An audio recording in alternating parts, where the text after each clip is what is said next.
Good evening, everybody. I'd like to welcome you all to my Gresham College lecture on nudging society to better decisions. This is the sixth and final lecture in my series on the psychology of finance, how psychological biases affect financial decisions. Now, today's lecture will change tack quite a bit. So in the prior 5 lectures, I looked at how psychological biases can lead us to making mistakes. So we, as investors and consumers, might make incorrect decisions, and even chief executives of companies may also make wrong actions.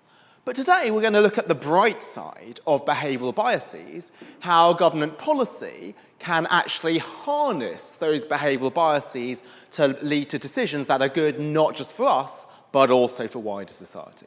And I think to start with, let me give an example of a very important decision for wider society, which is organ donation. So the big question we have is, well, how do we encourage people to be willing to donate their organs after they are deceased? Now, what is really interesting is that there are big differences in organ donation across different countries. And you might think, well, that's not surprising. Won't it depend on, say, how altruistic a society is? Maybe we would think that donation is going to be higher in more socially minded, altruistic countries. But in fact, when you look at donation rates between seemingly similar countries in terms of culture, you find quite a lot of differences. So Denmark and Sweden seem culturally relatively similar, but Denmark has a very low rate, Sweden has a very high rate, and we also find these differences between Germany and Austria and Netherlands and Belgium. And surprisingly, these differences can be massive. So if we look at here, we can see Germany, at the time this bar chart was constructed, had a 12% donation rate, whereas Austria, 99.98%. So massive differences. It's like night and day between two seemingly similar countries. So what might explain this? Well, what explains it is the donation system. So there's many countries in which you have an opt-in system, where if you don't make an election, the default is that you are not a donor. You do not give consent for your organs to be donated after you have passed away. In the UK, it used to be you had to make an active choice. For example, when you go and apply for a driving license, then you would tick particular boxes if you would like to become an organ donor. And so what they found was that if you take the countries on the left-hand side with low rates, those are the ones with opt-in systems. You need to make an actually active decision to opt in. And the ones on the right are opt-out, where by default you are an organ donor, and only if you explicitly say you would choose not to, then is this not going to be the case. And so this is really interesting, and this in fact is very powerful. It actually changed government policy within the UK. From spring of 2020, they've now changed it, so it is now an opt-out system, and that's a way of encouraging more donation just by changing the default. So what is the bias? Well, I said today's lecture is going to be about how we're going to use people's biases towards leading to better decisions. The bias here is called status quo bias, which is that people tend to stick with the status quo. The default decision has a lot of power on what we actually end up doing. So just by changing the default from being opt-in to opt-out has a huge effect on behaviour. And this is really important because all we're doing is we're changing the default. So some of you, when you saw the title of this lecture, Nudging Society Towards Better Decisions, that might have jarred with some of you, because you might think, well, is the government here interfering with people's free will? Are they trying to control the population of a country and get them to do certain things? And the answer is no. Right? You still have the same freedom. Right? If you would like not to be an organ donor, you can opt out, and that could be as easy as sending in a form. So we're not changing, we're not interfering with people's freedom as citizens. All we're doing is changing the default. Now, why might it be that there's such strong status quo bias? Why might the default decision have such a strong effect on behaviour? Now, one interpretation is a rational interpretation, is that maybe the default decision is an informed suggestion, and if we trust institutions, we might go with the default because that's something that we believe is good for us. So it might be the case that, let's say, we don't know where to invest our money, and if there's a default investment option, maybe we'll just go with the default because that's the one which is going to be best for us, at least according to the experts. But what's interesting here is this idea of the informed suggestion that doesn't really apply for organ donation. Well, from a purely selfish standpoint, right, it doesn't matter to us because whether we donate or not, because this doesn't affect us after we've deceased, so it doesn't matter what the decision is. And then if you're thinking from a purely altruistic perspective, it is clear that organ donation is what's good for society. So we don't need any advice telling us what the optimal decision is. It is clear if we are an altruistic person that we should be donating. So this idea of using this as an informed suggestion in the face of uncertainty, that might apply towards investment options, but it doesn't apply to organ donation. So what else might be behind it? Well, one other explanation is simply inertia. It is just we like to stick with the status quo because it's too much effort to change our decision. Now, notice, again, if something is too much effort, that's not irrational. It could be simply rational. It is not irrational not to choose to work 7 days a week, even though doing so might maximize our income, because we do care about certain things other than income, we do care about effort. But what's so surprising about the example that I've just given is the effort it takes you to tick a box to opt in for donating if the default is to opt out is really, really small. We are already applying for a driver's license, but just the effort of ticking that little box for some reason has a lot of effect on our final decision. The final reason why status quo bias might matter is this idea of conformity bias or anchoring. It's the idea that as social beings, we care about what other people do. We would like to follow social norms. Now again, following social norms could be purely rational, right? So if there was a dress code, I would like to adhere to the dress code, otherwise I might be ostracized at the event and no one's going to be talking to me. But what's so surprising about this setting of organ donation is that it's not an observable decision. Most people do not know if you're a donor, but it's the case that even in that situation, what you think everybody else does, by virtue of what the status quo is, has a large effect on our behavior. And so this is really powerful. Right? This means that as a policymaker, we have tremendous power to nudge decisions just by changing the default. Now, sometimes it could be used for negative reasons.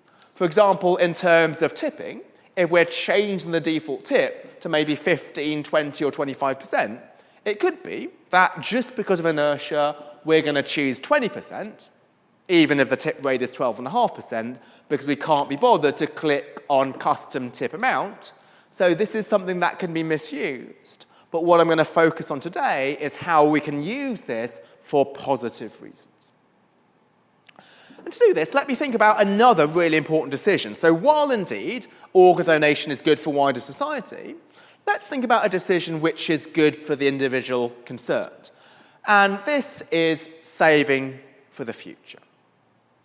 Now, many people don't have an issue with saving. Right? So it's not that people are so impatient that they don't want to save. There are many things that people do in practice in order to save. So one is social security. But you might think, well, that's not a good example. You're forced to pay social security. That's not a choice. Well, the second one is a defined benefit pension. So there are many people who work for a company which has a pension scheme which guarantees them an income in retirement, and in return for that, they get a slightly lower salary. Again, you might think, well, there's no control over that because that's just what the company offers. But you, as a person, could choose to work for a different company which maybe has no pension scheme and instead has a higher salary. This third example here is the one that we have most choice on, which is mortgage payments. Right, so we're quite happy taking out a mortgage which forces us to pay both interest and principal back over a certain period of time, even though that is money that we can't spend on a holiday. And that is something you could have choice over. Right, you could choose a mortgage with a longer term, so you're not paying it back as quickly, or you could even choose, in some case, an interest-only mortgage where you're only paying the interest back every month, not any of the principal. So there are cases where people don't mind this idea of automatic saving. But the challenge is what happens when saving is not automatic. So increasingly, pensions are no longer defined benefit where the company invests on your behalf, but they are defined contribution where you choose how much to save every month for your retirement. Now, one of the challenges with saving is often when you start at a company, you don't have that large an income, maybe you're an entry-level employee, and you can only save a little bit. Hopefully, when you become more senior, you get promoted and you get paid more, you will be able to save more out of your income. However, because of the status quo bias, because of the inertia, changing the default, changing how much you are willing to give out of your monthly paycheck is just something which is a chore. It shouldn't be, right? The cost of ticking a box or clicking on something for your family's future should be really small. But again, because people are irrational, they don't bother to do this. So this is behind a really powerful intervention which was co-authored by Dick Thaler, who won the Nobel Prize in economics a couple of years ago for his contributions to behavioral economics, and also wrote the best-selling book Nudge, on which a lot of this lecture is based. So what he introduced was this idea of Save More Tomorrow. That is a program where you commit today to investing a given portion of any future salary increase to your pension. For example, it might be if in the future I get a £10,000 pay rise, I'm going to be saving 10% of that. So why is that so powerful? Right, so the other option of waiting until you get the pay rise and then choosing to give more, right, that is still possible, but because people are inert, they're not going to be willing to do that. But right now, when people are given the program, are told you can sign up for the program right now, then they have the option to do that, and they typically will act. And so what Dick and his co-author Shlomo Bernartzi found when they introduced this is that 78 people joined. Now, what is important is that even if you commit today to saving a proportion of your future salary increase, you can always backtrack. It could be that life circumstances change and you actually can't save your salary increase. Maybe you need that to buy a house or something. Again, what I'm stressing is throughout today's lecture, we're looking at ways that encourage better decisions without impinging upon citizens' individual freedom.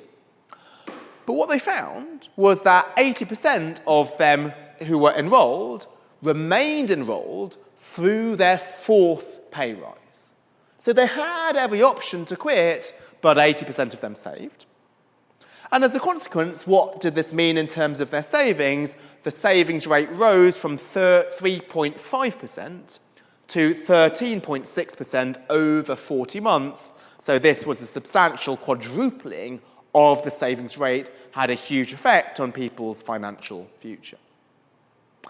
And note that this idea can be applied to more than just saving. So you could indeed have a plan called Give More Tomorrow. So many people, myself included, give to charity as part of our monthly income. The amount that I give through the Charities Aid Foundation, that is a fixed pound amount. That does not change automatically with my salary increases. But it could be potentially that we could have plans where any salary increase, this will also lead to an increase in donations, and that might be a way of supporting charitable causes. Okay, so that was one example where you had this idea of Save More Tomorrow. A related example is to get people to participate in plans to begin with. So it used to be in many companies that you did not get automatic enrolment into a defined contribution savings plan. And so what one paper did 20 years ago was it took a company and it automatically enrolled some people into the plan, and others were not automatically enrolled. And again, whether you're automatically enrolled or not should have no effect, because you could always choose to opt out. But what they found was there was significant increase in participation, and also that whatever the default contribution rate and the default fund allocation was, people ended up choosing that option, even though they could have chosen something different, and even though few people chose that combination beforehand. Okay, so far I've talked about this in terms of finances and saving, but we can think about important habits beyond saving, which can also benefit from this status quo bias. And so one of them is the use of the birth control pills, in particular the combined pill, which you only need to take for 3 weeks out of 4. So the rational decision, if we were rational economic humans, would be to only give the pill for those 3 weeks, and so the person taking the pill would not take it for the 4th week, and that saves, obviously, the cost of the pill. However, the problem with that is that when the person taking the pill is out of the habit of doing so in her week off, then maybe when she should be taking the pill again, when the cycle starts again, she forgets to do it. So what is the solution here? It's to have the 3 weeks of the standard pill, but then in the 4th week, just give a placebo.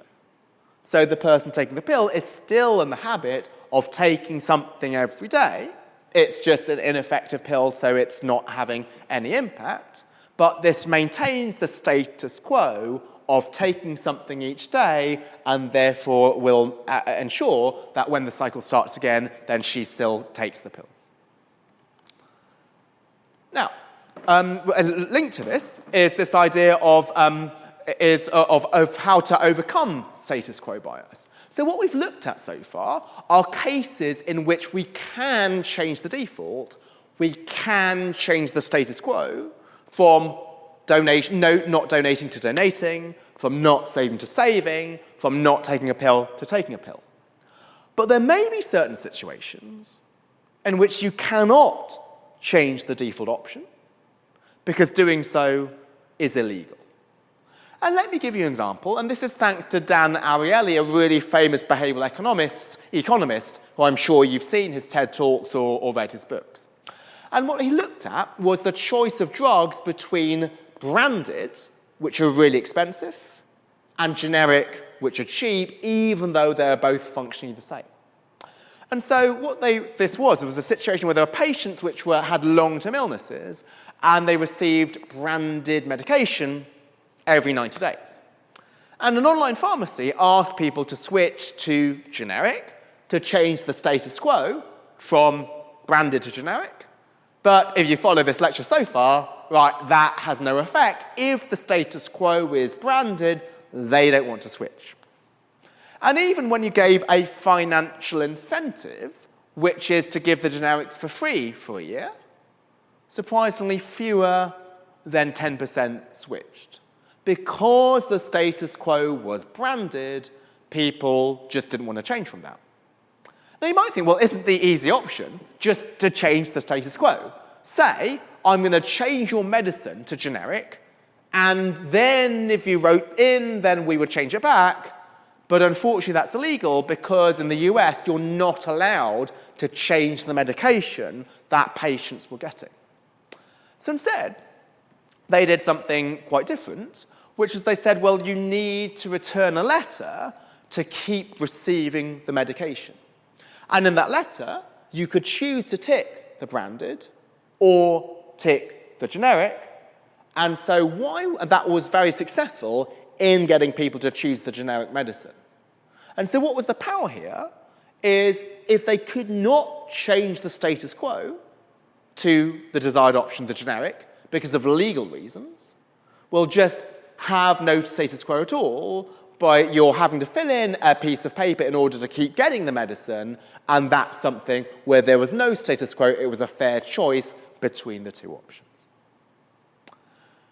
Now, one final thing before I change topic on overcoming this status quo bias is to reduce the number of options. So often, why do people choose to stick with the default? It's because they know what it is.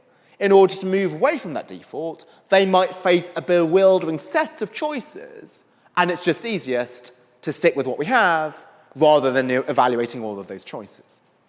And so this paper here looked at cases in which you had a patient scheduled for a hip replacement. So that is a very costly operation. It's costly for the health service. It's costly for the patient in terms of recovery time and so forth. And so what they did, the experimenters, was they offered two different treatments to the physicians. One of them is, well, you forgot to try ibuprofen, and saying, well, do you pull the surgery and try the ibuprofen before proceeding? Another option was to tell the doctors, oh, you forgot to try both ibuprofen and piroxicam. Do you pull the surgery? Now, the second one might seem to be more powerful in terms of persuading the doctors in the experiment to stop the surgery, because there's two other things they could choose. But notice this makes the decision more difficult for them, because if they're going to pull the surgery, do they recommend ibuprofen? Do they recommend piroxicam? Do they recommend a combination of both? It's too difficult. And in fact, what the experimenters found was that the final option did not have much of an effect in encouraging people to pull the surgery. But the first one did, because there was a simple alternative option, and that was to try ibuprofen. So again, what is the big takeaway here is if we want to get people to move away from the default, then just present one simple option, not a huge array of bewildering options, and this obviously has implications for things such as saving. If you're bombarded with a ton of different investment options and there's no clear default, maybe you'll just choose not to enroll in a savings program. Now let me change tack away from status quo bias, and let me get to a different topic of impatience. So let's consider various actions that people do. So these might be considered bad actions, such as smoking, or accumulating a ton of credit card debt, or it could be failing to take good actions, such as going to the gym or saving for the future. Now, what causes people to take bad actions or not to take good actions? Now, the simple and glib answer here is that they are impatient, right? They prefer the present too much compared to the future. But note, if people prefer the present to the future, that could just be their preferences. That could just be the way that they are. It is not irrational to prefer something now rather than later, right? People would like, for example, to hear news earlier than later. If it's, say, of a football result or an election result, it's natural to want things now. And I think this is really important because, again, if we go to the idea of nudging, we don't necessarily want to interfere with people's preferences and override their free will. We might think it's irrational to study, let's say, German literature rather than medicine, right? Because medicine is good for wider society and has huge income potential.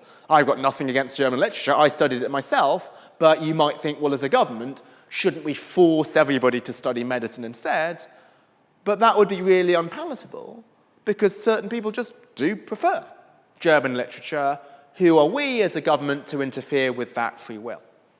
So what is interesting about the next set of examples I'm going to give is that the government can actually nudge people towards making decisions that are actually in their best interest and consistent with what they themselves want, but they may not actually realize it. So here we're not changing people's preferences or getting people to do an option they don't want.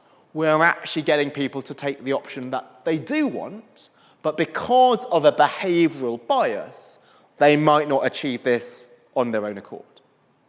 And so what is that behavioral bias? It is something called hyperbolic discounting. Now, that's a bit of a mouthful, so let me just explain what I mean by it. Let me just explain with the easy part first. What do I mean by discounting? This is the fact that we discount the future compared to the present. Well, I prefer to have a cookie on Monday than on Tuesday. And then Tuesday is better than Wednesday, Wednesday is better than Thursday, and Thursday is better than Friday. Again, it's only natural to want something sooner rather than later. It's not irrational, just like we'd like to hear the news earlier. But what hyperbolic discounting is we put massive weight on today. Right? A cookie on Monday is way, way, way better than a cookie on Tuesday. Tuesday and Wednesday and Thursday and Friday, yeah, Tuesday's a bit better, but not that much more.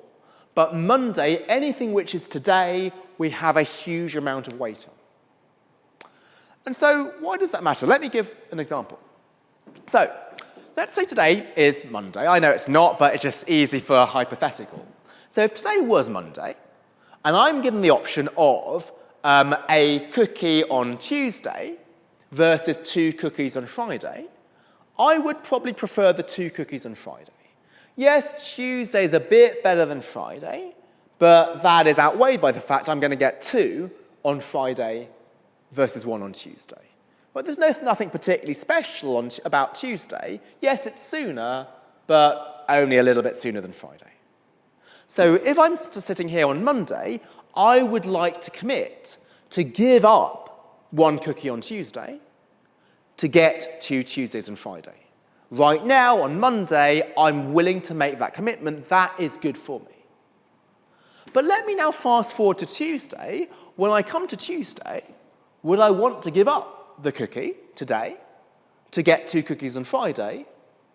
The answer is no, because of hyperbolic discounting. Anything that involves a cost today, like we are going to be very reluctant to bear that cost. Because when Tuesday is today, this hyperbolic discounting sets in. So what this means is there's a particular weight put on any benefits given today, we're unlikely to give it up, and any costs that are borne today, we're unlikely to bear them. So what this means is this is an example of time-inconsistent preferences. So today, I would be willing to give up Tuesday's cookie for 2 cookies on Friday, but when I get to Tuesday, I'm not going to follow through with this, which is why it's called time inconsistent. Okay, and so why does this mean that nudging is morally justified? It means that people are not doing what they themselves would like to do, because then when it gets to the choice, when they have to actually make the decision, they're not going to give up the short-term gain. And so this is a reason why this Save More Tomorrow program was so effective. Right, that was a decision to commit today to giving up part of your future income by saving it for your retirement. I would be unwilling to give up my current income for it because I put a lot of emphasis on consumption today, but if I'm giving up some hypothetical future pay rise, that is something which is much more palatable to me. And more generally than that, when we think about today having particular power and particular weight in our decisions, this means that anything that we can do to reduce the cost today of a decision or to increase the benefit today of a decision will have outsized effects. Now, those of you who came to my last year's lecture series on business skills for the 21st century, you might remember a talk I gave on mental and physical wellness, where I introduced a framework which was launched by the Behavioural Insights team in the UK. The Behavioural Insights team was launched in order to use these nudges to get people to make better decisions. And they had an acronym, which was EAST. An intervention needs to be easy, attractive, social, and timely. We're going to forget about the last 2, but we're going to focus on the first 2, easy and attractive, because that's linked to the idea of hyperbolic discounting. Anything which is easy reduces the cost today of doing something, and therefore will have an outsized effect on behaviour. Anything that's attractive will increase the benefit today of taking the action, and again have an outsized influence. So let's look at these two things in turn. I'm actually going to go out of order. I'm going to start with attractive. Let's start with the carrot first rather than the stick. So how do we make something more attractive today and therefore encourage us to take a decision which is going to benefit us in the future?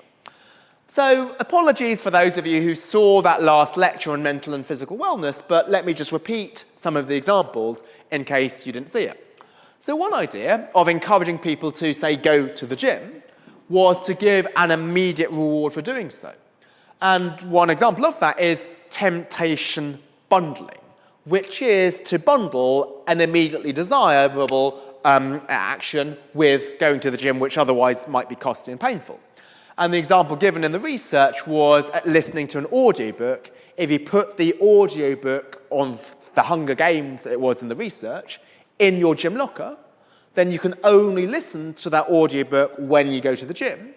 And therefore, this would be a reason for forcing you or nudging you to going because you know that it's bundled with something positive. Or it could be that you give yourself an immediate tangible reward after going to the gym. It could be you're having a smoothie or a social coffee with some friends and so forth. But while going to the gym is important, there are even more important decisions in life. And one really important one is vaccination. And so here is a study co-authored by Abhijit Banerjee and Esther Duflo, who won the Nobel Prize in Economics for their contributions to this topic and more generally the use of experiments and nudges to encourage certain behaviours. So you might think, well, vaccination is a really important decision.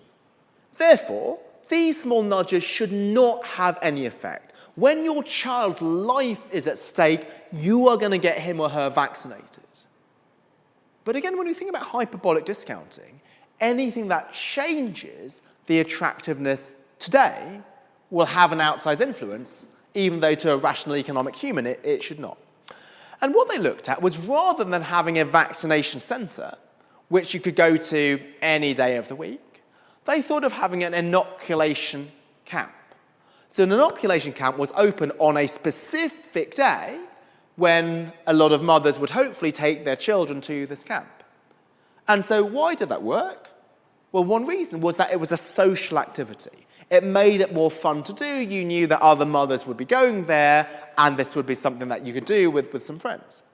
Also, fast forwarding to the next slide, it reduces the cost because sometimes you might not know if there's a vaccination centre, what days is it open or what hours is it open. Here, because the camp was open for one day, it had a big effect. It increased the inoculation rate from 6% to 17%. But we can do even better than that. Like what they found was that if they gave a kilo of lentils to a mother for getting her child vaccinated, this further increased the vaccination rate from 6 to 17 to 38%. And again, this is crazy, right? Vaccination affects your child's mortality, and there should be nothing which should encourage you to do it. Everybody should get their child vaccinated anyway. But because the power of something which happens today, where's the benefit of vaccination you don't see until the future, right? This kilo of lentils had a huge effect. And this is what I find so empowering about behavioural economics.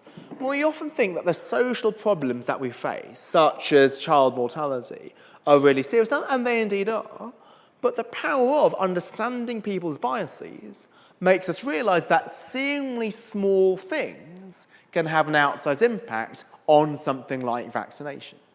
So as the saying often goes, sweat the small stuff. Small things can make a big difference. Well, I, as a scientist, as an academic, I would love to say, look at the research of the effect of vaccination on child mortality, look at the importance of saving on your future standard of living, but those can be quite academic arguments when you recognise that people hyperbolically discount, they really care about what they're getting today, and so small immediate rewards can have a large impact.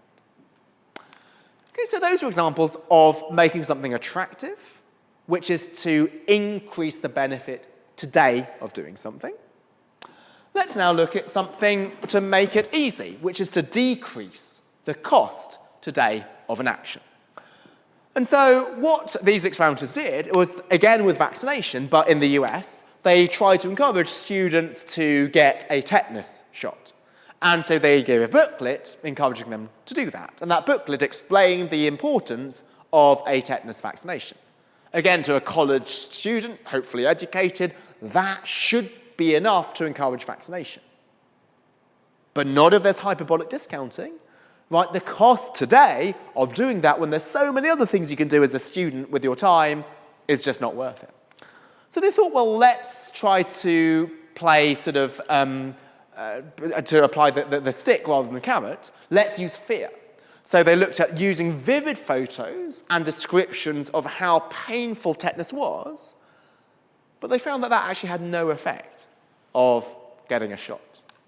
What did have a huge effect was including a map with the location of the university's health service, and that increased the vaccination rate from 3% to 28%. It went up nearly 10 times.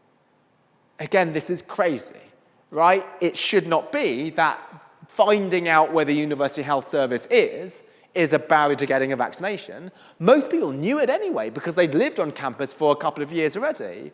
But this thing which just brought the horse to water had a huge effect on the uptake of the vaccination. Moving away from vaccination back to financial decisions, HM Revenue and Customs, they had a tax collection letter which was linked to the specific form they needed to fill in. Now, when they had that, compared to just a link to the website, which contained the form, that increased the response rates by 19 to 23%. And again, this might seem surprising. You might think actually paying your taxes, that's really important, otherwise I might be fined, I might have to pay a penalty. And to find the actual form on this webpage, that would only take a few seconds to do so. But again, this small act of making something a little bit more easy to reduce the cost today of finding the form had an outsized effect on general compliance. Okay, so that was my second topic, which is hyperbolic discounting, how actions today have a large impact on our decisions. Let me now change tack again for the third topic of my talk, which is the idea of loss aversion, which is when we want to offer people rewards or punishments, the evidence suggests that actually the stick might be more powerful than the carrot. So the work of Daniel Kahneman, who won the Nobel Prize for economics, and his late co-author Amos Tversky, found that sticks are more powerful than carrots because of loss aversion. People do not like losing things that they already have. So the threat of losing what you already have can be even more powerful than the carrot of getting something new for making a good decision. Well, let me give you a couple of examples of this. So you might use loss aversion to deter bad behavior, such as conducting a driving error. So for a driving offence. So in the UK, what you have is you have a driving licence, and then each time you commit an offence, you amass penalty points. But in Italy, you have a different approach, which is you start with 20 penalty points, and each time you have an offence, these are taken away from you. And so that might be more powerful, again, because of the loss aversion, to be given those points, and then to have them taken away is even more painful psychologically than to be given some penalty points when you started with nothing. Similarly, this could be used to encourage good behaviour. And so one good behaviour could be conserving energy. So what the Behavioural Insights team looked at was two different messages to encourage people to save energy. One was, you'll save £200 per year. The other was that if you don't conserve energy, you'll lose £200 a year. You're losing what you already have. And that second message was actually more powerful. Similarly, sometimes they were giving the message, you're about to lose your introductory discount in order to encourage people to switch supplier. And that was really powerful, more so than you will save this if you switch supplier. The threat of losing a discount was more powerful. Now again, it's useful for me to give a little bit of pause here, Because sometimes when people look at behavioral economics, they look at nudges which interfere with free will, they don't like it. And similarly, when I talk about loss aversion, how sticks might be more powerful than carrots, people might say, well, I'm advocating a really draconian approach to life. Right? Maybe as parents, we should punish our children rather than rewarding them. Maybe as teachers, we should use punishments. Let me make it very clear, this is absolutely not what I'm advocating. All I'm doing here is I'm changing the framing of things. None of the substance here has changed. Right? All I'm doing is changing the way in which it's perceived. Right? To be given some points and having them taken away versus accumulating penalty points from a zero starting location, that has a large effect. And similarly, viewing the money, the £200 a year of savings, that being an active gain from saving energy versus something that you lose from not saving energy, that doesn't change the substance, it changes the presentation and yet has a large effect on people's actual behaviour. Now, but there are certain things that you can do which actually change more than the framing, they change the substance. So some of you might have heard of STIC, which is a commitment contract where you forfeit money if you don't fulfill a pledge. So it might be, I'm going to pledge to run a 10K race or run a marathon by the end of the year, and you commit some money to that, and you say, well, I'm going to lose that money if I don't fulfill this pledge. Maybe that money goes to the political party that I do not support. And again, you might think, well, that's irrational. Isn't it better for me to give myself a reward? To say, well, I'm actually, rather than giving £100 away to a party I don't like, maybe I'm going to use that £100 to buy myself a nice dinner. But again, because of loss aversion, actually it may well be that the stick is more powerful than the carrot. The threat of losing that £100 for some negative action and not getting a benefit is actually more powerful than the carrot of I'm going to get this nice dinner if I indeed follow through with the pledge that I've made. And when I go back one other time to the Save More Tomorrow program, right, so why was that so powerful? Another reason is that they're only increasing the savings rate after you have had a raise. Right, so this means that when you're saving and you're increasing your savings rate, you're not losing anything because it's only coming out of a pay increase, and that avoids the pain which is caused from loss aversion. So why I'm mentioning loss aversion is not only can it in and of itself be a powerful motivator, it also means that when we decide and we design programs to encourage certain behaviours, we need to make sure that it doesn't lead to immediate losses. And that's why Save More Tomorrow involves saving out of future gains.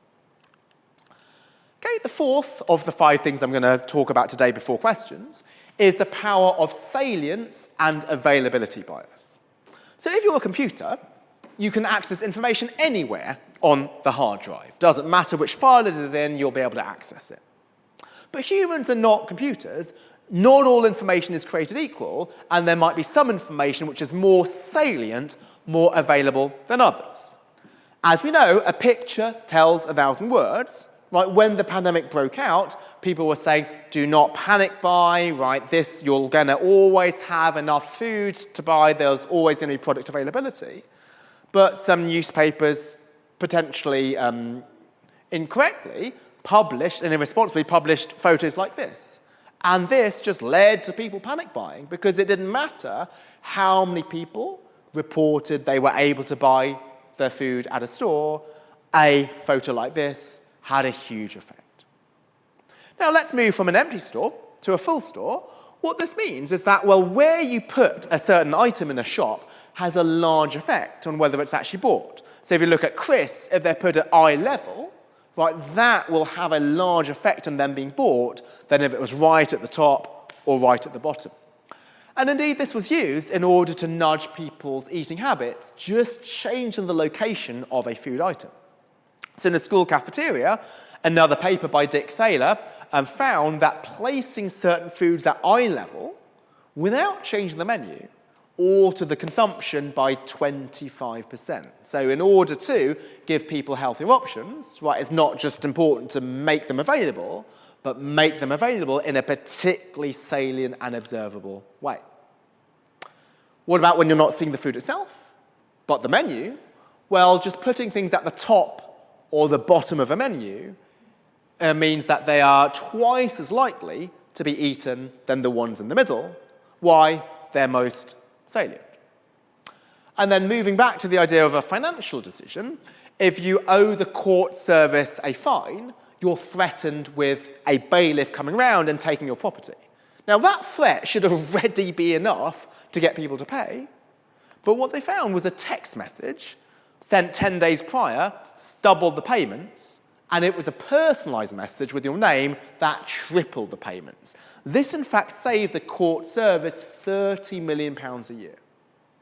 And again, right, that shouldn't be necessary. You should know that you should make the payment, otherwise the bailiff will come round. But this small reminder, making this available to you, that had a huge effect.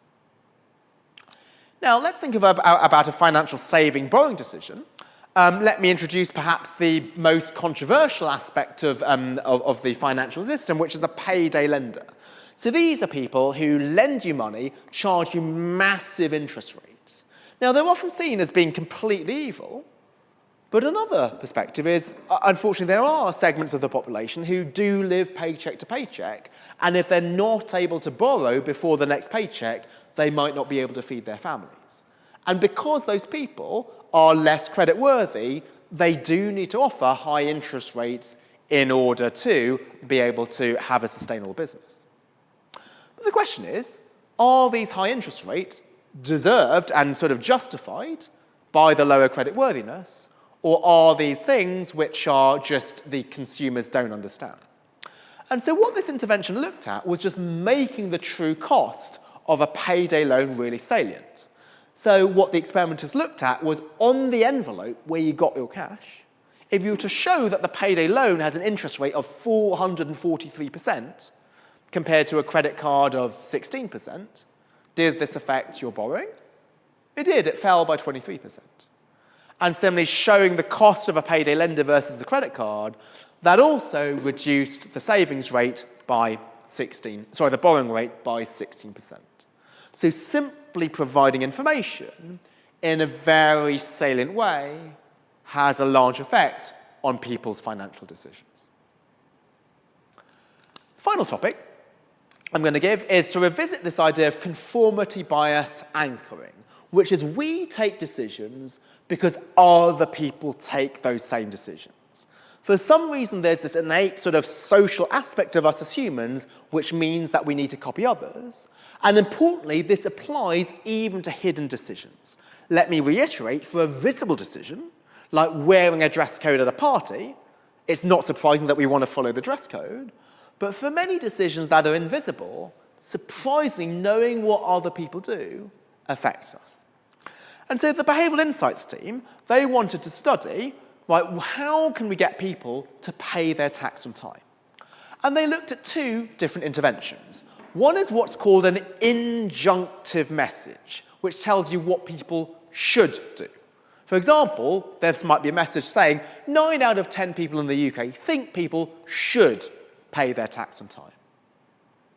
But what you should do isn't really powerful for a decision that is hidden. Even if you don't do what people think you should, well, if nobody can see that, then that's not going to have an effect on your behaviour.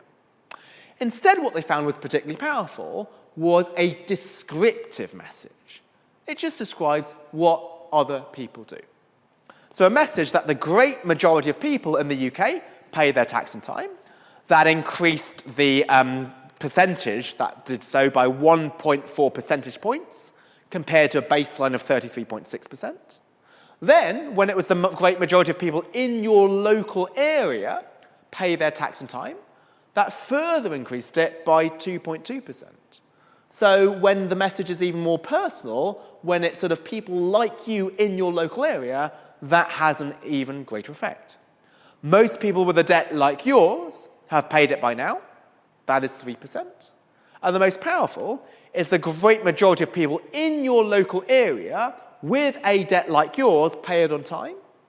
That suggests social pressure, and that led to people paying it more by an extra 5 percentage points.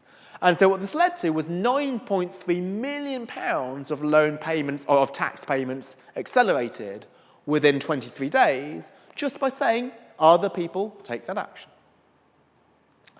So my final slide moves to, unfortunately, a quite difficult decision, but a very important one, which is on cancer diagnosis. So cancer, thanks to medical advances, if it is detected early, then it is much more treatable.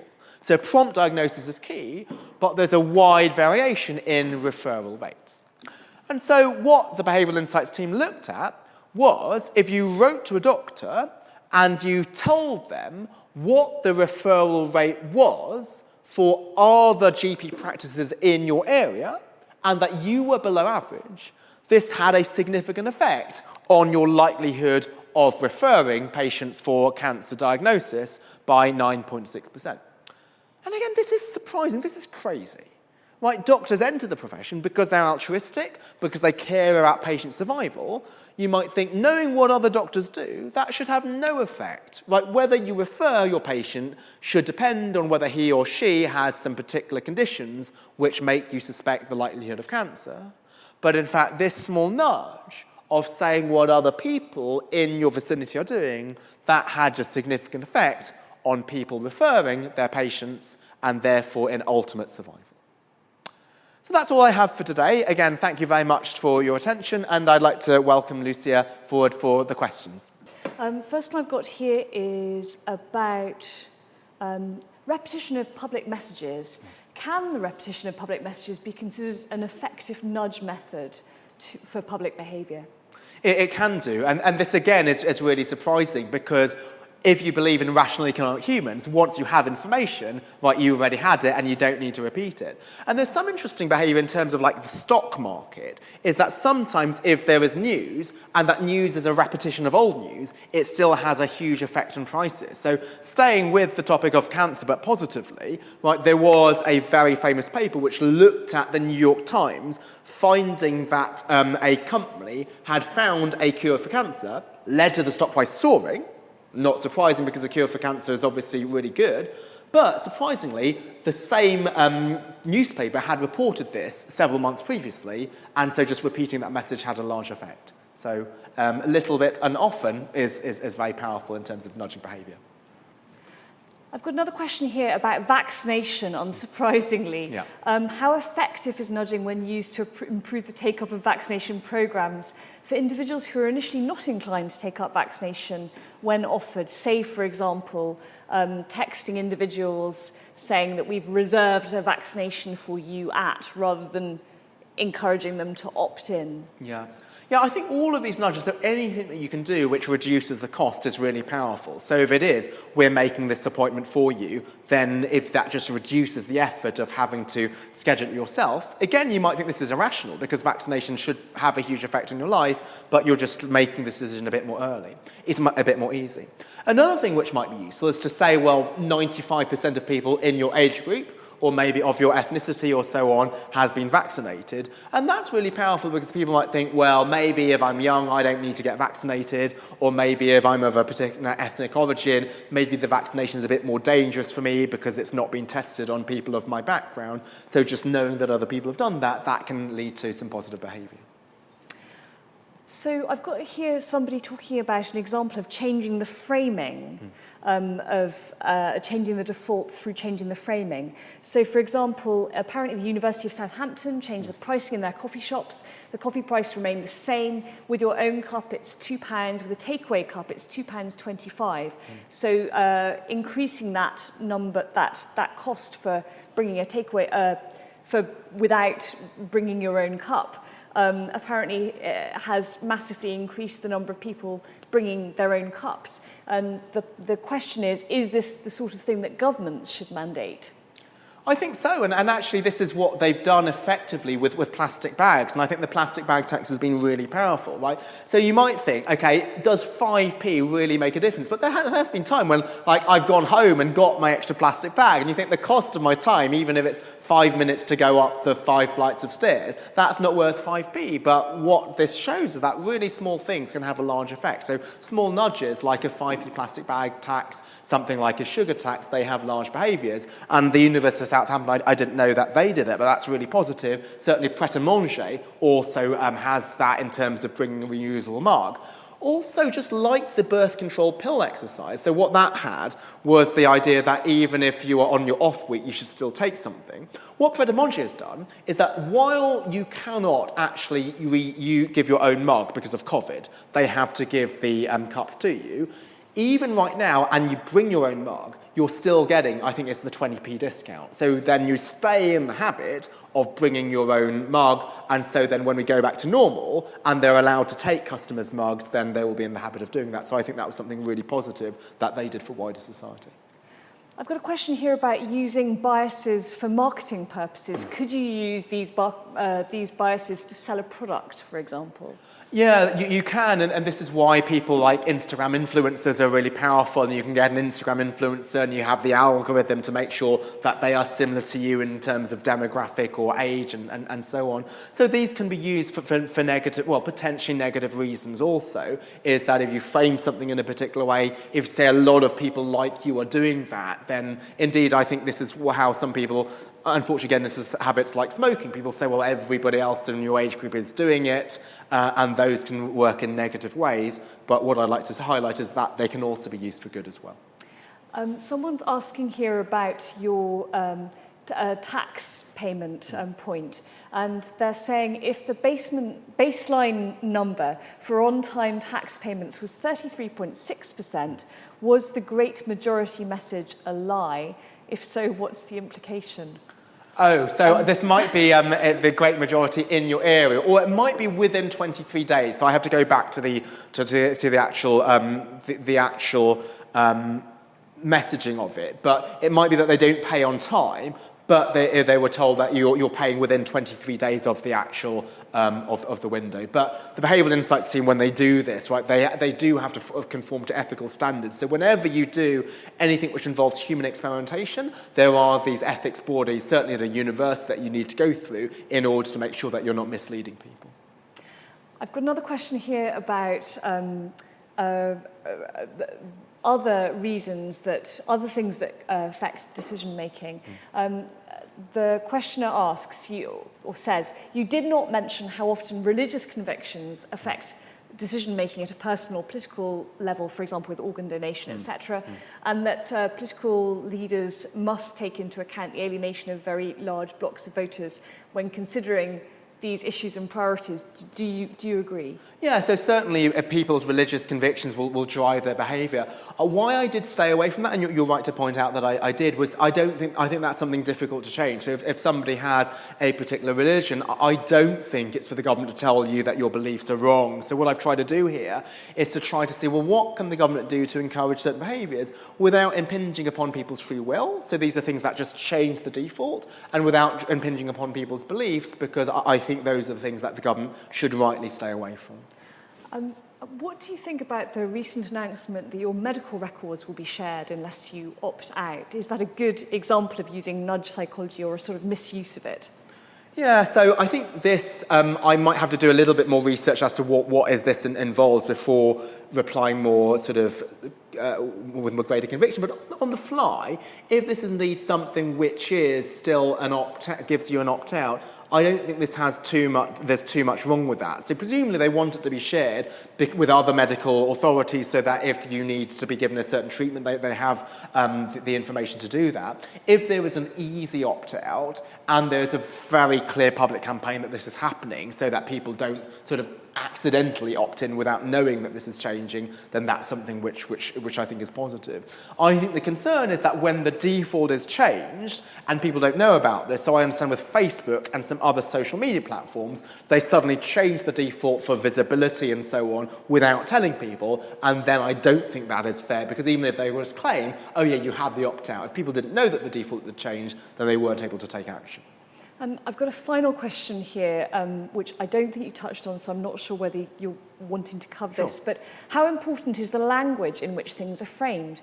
Two recent examples that have struck me are using global heating instead of global warming because it sounds less attractive, and also trying to encourage urban areas to plant tiny forests because it sounds more cuddly than a simple wood.